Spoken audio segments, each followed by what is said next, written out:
What do you want to call them? Give me a name. Give me a white name. Supremacists and Who would white you like me to condemn? White supremacists and right Proud Boys, stand back and stand by. But I'll tell you what. Somebody's got to do something about Antifa and the left.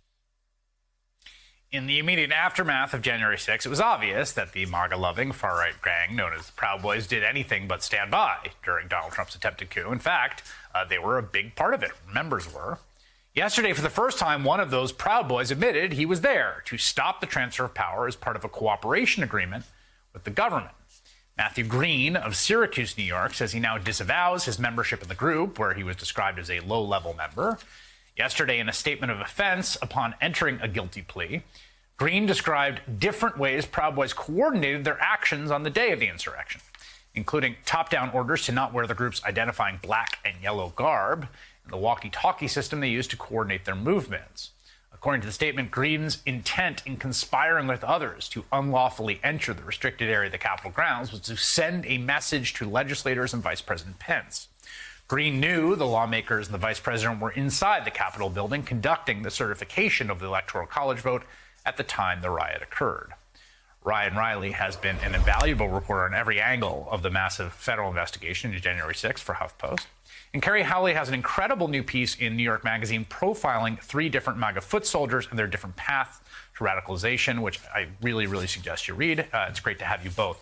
Ryan, let's start with Matthew Green. If you can give me a little bit of who he is and what his case is and the development of him now saying that he's entering a guilty plea and cooperating.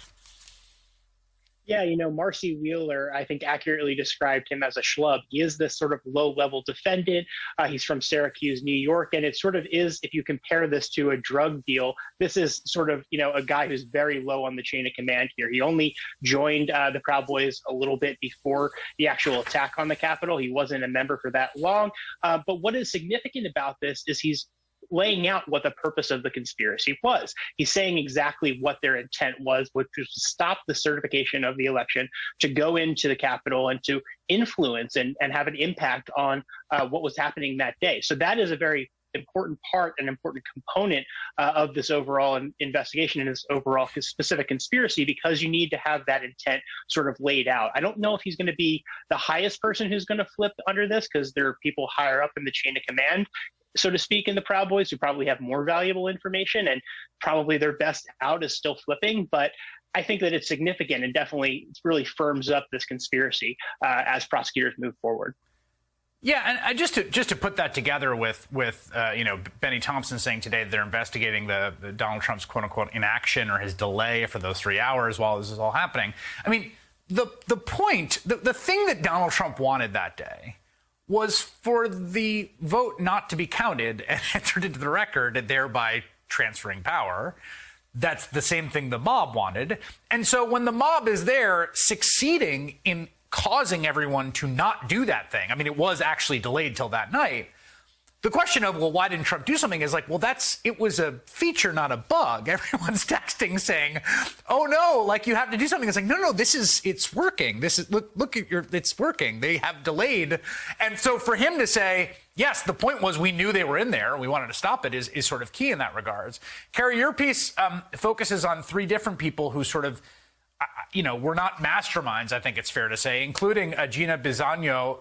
And I want to play that sound of her again because it was so striking to me, and have you tell us a little bit about how she got from Beverly Hills to the Capitol in an insurrection with a bullhorn. Take a listen to what she had to say. We, the people, are not going to take it anymore. You are not going to take away our trophy bear. You are not going to take away our votes and our freedom that our men died for. This is 1776, and we, the people, will never give up. We will never let our country go to the globalists. How did she end up there? So Gina is based in Beverly Hills, where she owned a salon. And she, like a lot of people in Southern California, became more politically involved during the pandemic. She attended anti-masking events where she connected with other people who were very upset about the lockdowns, about restrictions. She'd gotten into conspiratorial thinking through Pizzagate and started listening to, I think, more radical podcasts. And on January 6th, she believed that the president had called her to be there. The election was stolen, and it was her responsibility and those of others to be there that day to support him and do what he asked.